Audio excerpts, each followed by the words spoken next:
সমসপুরের গুণীজনদের মতো এত জ্ঞানী, এত গুণী লোক আমাদের মাঝে আর উপস্থিত হবেন না।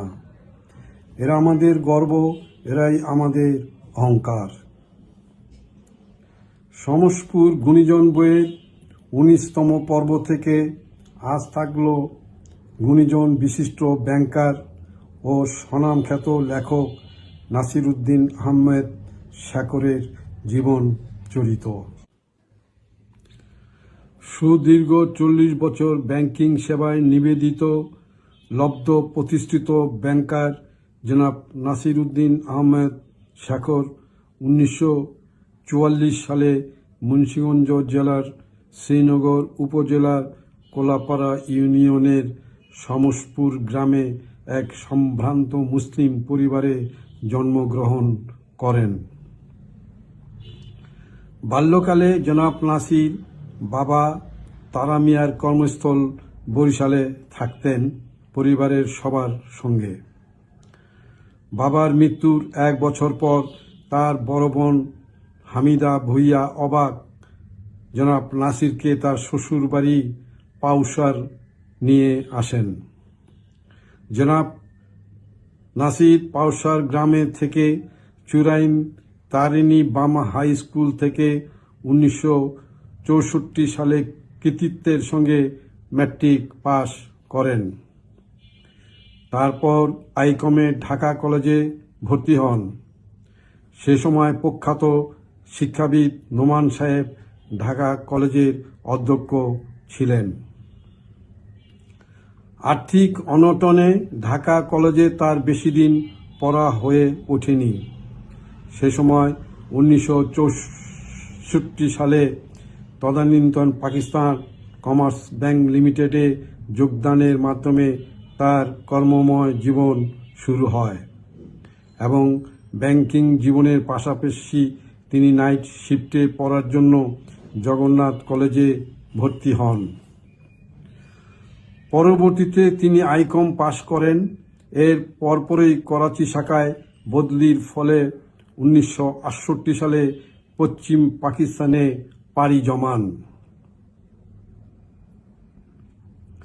তিনি করাচি বিশ্ববিদ্যালয় থেকে স্নাতক বিকম ডিগ্রি লাভ করেন।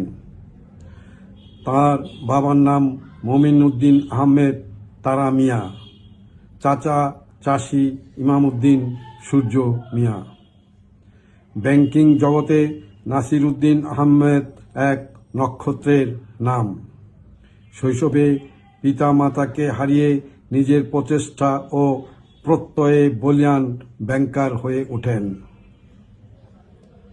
সুদীর্ঘ কর্মময় জীবনে তিনি বিভিন্ন সময়ে উত্তরা ব্যাংক, বাংলাদেশ কৃষি ব্যাংক, সিটি ব্যাংক, আল বারাকা ব্যাংক সহ মিউচুয়াল ট্রাস্ট ব্যাংকের এমডি এবং অনেক গুরুত্বপূর্ণ পদে দক্ষতার সঙ্গে দায়িত্ব পালন করেন। সুদীর্ঘ ব্যাংকিং জীবনে তিনি একাধিক মূল্যবান পেশাগত প্রশিক্ষণ কর্মসূচিতে অংশগ্রহণ করেন। 1970 সালে সাবেক স্টেট ব্যাংক অব পাকিস্তান কর্তৃক আয়োজিত 6 মাসব্যাপী ইন্টারন্যাশনাল কমার্শিয়াল ব্যাংকিং কোর্সে তিনি অংশগ্রহণ করেন। উল্লেখ্য, এ প্রশিক্ষণ কোর্সে 22টি আফ্রো এশিয়ান দেশের ব্যাংক কর্মকর্তারা অংশগ্রহণ করেন। বলা বাহুল্য, পাকিস্তান থেকে তিনি একমাত্র এই কোর্সে যোগদানের সুযোগ পেয়েছিলেন। 1977 সালে আমেরিকার ব্যাংকার্স অ্যাসোসিয়েশন তাকে ফেলোশিপ প্রদান করেন এবং নামের শেষে FIBA ব্যবহার করতে অনুগ্রহ করেন। তিনি 1978 সালের মার্চ মাসে সিনিয়র ভাইস প্রেসিডেন্ট হিসাবে গভর্নর AN হামিদুল্লাহ সাহেবের সঙ্গে আল বারাকা ব্যাংক বাংলাদেশ লিমিটেডে যোগদান করেন। বাংলাদেশ সৌদি যৌথ মূলধনে প্রতিষ্ঠিত আল বারাকা ব্যাংকের প্রতিষ্ঠাতা লগ্ন থেকে দীর্ঘ সময় বিভিন্ন গুরুত্বপূর্ণ বিভাগের প্রধান হিসাবে অত্যন্ত সাফল্যের সঙ্গে কাজ করেন। পরবর্তীতে মিউচুয়াল ট্রাস্ট ব্যাংক প্রতিষ্ঠিত হলে তিনি উক্ত ব্যাংকের সিনিয়র ভাইস প্রেসিডেন্ট হিসাবে যোগদান করেন এবং 2004 সালে উক্ত ব্যাংক হতে অবসর গ্রহণ করেন। এ ব্যাংকের এমডির দায়িত্ব পালন করেন। 1990 সালে তিনি মার্কিন যুক্তরাষ্ট্রের আন্তর্জাতিক সার উন্নয়ন কেন্দ্র আয়োজিত বাংলাদেশ সার ব্যবসা পরিচালনা এবং বাণিজ্যিক ঋণ প্রদান সংক্রান্ত 1 মাসব্যাপী প্রশিক্ষণ কোর্সের অধীনে মার্কিন যুক্তরাষ্ট্রে এবং থাইল্যান্ডে প্রশিক্ষণ নেন। 1992 সালে Thunderbird International Banking Institute of the American Agricultural School of International Management থেকে agricultural sector credit and banking রিফর্মের উপর প্রশিক্ষণ গ্রহণ করেন। 1994 সালে তিনি আলবারাকা ব্যাংক বাংলাদেশ লিমিটেডের একমাত্র প্রতিনিধি হিসাবে সৌদি আরবের জেদ্দা নগরীতে অনুষ্ঠিত ইসলামী উন্নয়ন ব্যাংকের বার্ষিক সভায় একজন ডাইরেক্টর হিসাবে যোগদান করেন। তিনি Bangladesh institute of bank management, city bank training institute, Bangladesh কৃষি ব্যাংক ট্রেনিং ইনস্টিটিউট এর একজন অতিথি বক্তা। তিনি বাংলাদেশে বক্সিং ফেডারেশন ও বিক্রমপুর ফাউন্ডেশনের সদস্য ছিলেন। তিনি সমসপুর ম্যানেজিং কমিটির সভাপতি হিসাবে দায়িত্ব পালন করেন। এছাড়া সমসপুর গ্রামের বিদ্যুৎ আনয়নে অন্যান্যদের মধ্যে তিনি অন্যতম প্রধান ভূমিকা পালন করেন। তিনি তাঁর কর্মময় জীবনের পাশাপাশি পত্রপত্রিকায় লেখালেখির পাশাপাশি ব্যাংকিং পেশার উপরও বই লিখেছেন। 1978 সালে প্রকাশিত বৈদেশিক লেনদেন ও বাণিজ্যের উপর তার প্রথম বই a handbook of foreign exchange প্রকাশিত হয়। বলা বাহুল্য, আমাদের দেশে ব্যাংকিংয়ের উপর প্রকাশিত এটি প্রথম বই। তার প্রকাশিত banking, finance and economics compendium দেশে বিদেশে বিপুলভাবে সমাদৃত হয়। এই কম্পেন্ডিয়াম বইটিতে ব্যাংকিং ও ফাইন্যান্স টার্মিনোলজির বিশদ ব্যাখ্যা রয়েছে। এই বইটি ও আমাদের দেশে প্রকাশিত প্রথম এবং একমাত্র বই। উল্লেখ্য যে বইটির 6তম সংস্করণ বাজারে আসার অপেক্ষায় রয়েছে। বাংলাদেশের ব্যাংকিং সাহিত্যে তার এই বইটি এক অনন্য সংযোজন।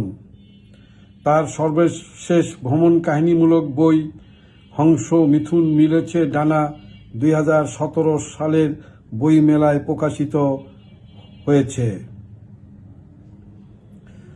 জনাব নাসিরের প্রায় 40টিরও বেশি লেখা বিভিন্ন পত্রিকায় প্রকাশিত হয়েছে। তার রক্তচোষা ব্যাংকচোষা লেখাটি বেশ আলোচিত একটি লেখা। একটি ইংরেজি পত্রিকার অর্থনীতি পাতার সম্পাদক তার অফিসে এসে এই লেখার জন্য তাকে সাধুবাদ জানিয়েছিলেন। তিনি 1988 সালে স্যার জগদীশ চন্দ্র বসু স্বর্ণপদক লাভ করেন। ব্যাংকিং এবং অর্থনৈতিক কর্মকাণ্ডে অবদানের জন্য বাংলাদেশ জাতীয়তাবাদী সামাজিক সাংস্কৃতিক সংস্থা জাসাস তাদের প্রথম ঘোষিত এবং প্রবর্তিত শহীদ প্রেসিডেন্ট জিয়াউর রহমান স্মৃতি পদক ব্যাংকিং এবং অর্থনীতি 91 পুরস্কারের জন্য জনাব নাসির উদ্দিন আহমদকে মনোনীত করেন।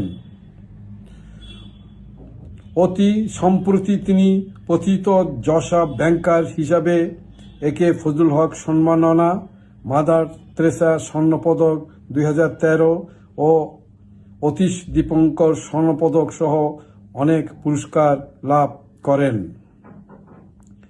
তিনি IFDC 6 সপ্তাহের শিক্ষা সফরে আমেরিকার 9টি অঙ্গরাজ্য সফর করেন।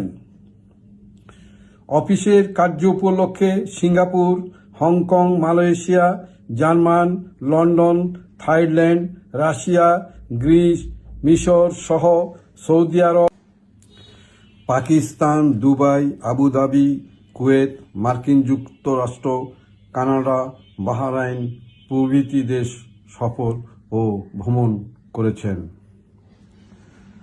জনাব নাসিরউদ্দিন আহমেদ একজন আত্মকেন্দ্রিক মানুষ। তিনি নিজেকে নিজের মধ্যে লুকিয়ে রাখতে ভালোবাসেন। একটি ঘটনা দিয়ে তা এখানে তুলে ধরা যেতে পারে।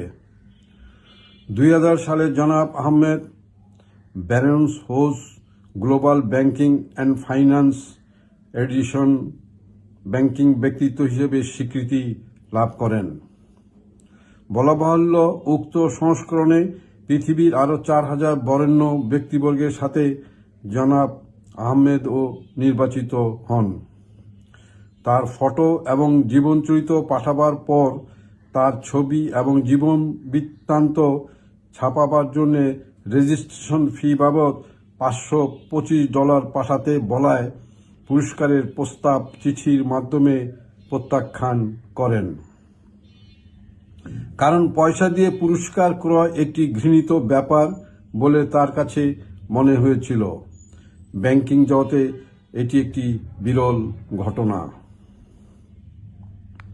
জনাব নাসিরউদ্দিন চাকরি জীবনে বেশ কয়েকটি কমিটিতে সরকার মনোনীত সদস্য হিসাবে দায়িত্ব পালন করেছেন।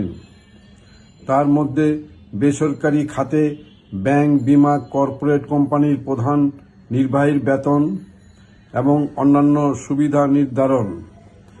দ্বিতীয়ত, সিটি কর্পোরেশন কর্তৃক বিদেশ থেকে প্রাপ্ত অনুদান সঠিকভাবে খরচ এবং ব্যয় ব্যবহার করার জন্য একটি কোম্পানির তৈরি করে দেওয়া এবং তৃতীয়ত, বাংলাদেশের সমস্ত ডকইয়ার্ড সঠিকভাবে ব্যবহার উপযোগী করার জন্য প্রয়োজনীয় সুপারিশ ও নীতিমালা প্রণয়ন। বলা বাহুল্য, জনাব আহমেদ কমার্স ব্যাংক ক্রিকেট ক্লাবের পক্ষে দ্বিতীয় বিভাগ লিগে নিয়মিত খেলেছেন। নেট প্র্যাকটিস করার সময় দৌলতের বলে চোখে আঘাত পেয়ে তিনি আর ক্রিকেট খেলতে পারেননি। তিনি বাংলাদেশের প্রথম আন্তর্জাতিক ক্রিকেট টুর্নামেন্টের অর্থ কমিটির ভাইস প্রেসিডেন্ট মনোনীত হন। এছাড়া নাসির উদ্দিন আহমেদ বাংলাদেশ বক্সিং ফেডারেশনের 2 বার কোষাধ্যক্ষ নির্বাচিত হন। তিনি আল বারাকা ব্যাংকে EVP হিসাবে কর্মরত ছিলেন এবং পরে বাধ্য হয়ে MTBL এ SVP হিসাবে যোগ দেন। পরবর্তীতে তিনি লিজিং কোম্পানি BFIDC, বর্তমানে BD ফাইন্যান্সতে MD, CEO হিসাবে দায়িত্ব পালন করেছেন। স্বীয় মেধা, অনলস কঠোর পরিশ্রমের সংমিশ্রণ ঘটিয়ে জনাব নাসিরউদ্দিন আহমেদ ব্যাংকিং জগতের এক উজ্জ্বল নক্ষত্র এবং জনাব নাসিরউদ্দিন আহমেদ আমাদের সমসপুর গ্রামের এক কিংবদন্তি অহংকার। তার শ্বশুর মরহুম আবু সাইদ হাফিজুল্লাহ, তার স্ত্রী মিলি নাসির 2005 সালে ঢাকায় ইন্তেকাল করেন। তাদের এক কন্যা সামারুখ নাসির শান্তা ও পুত্র মুনতাসির ইবনে নাসির সৈকত। খোদা হাফেজ।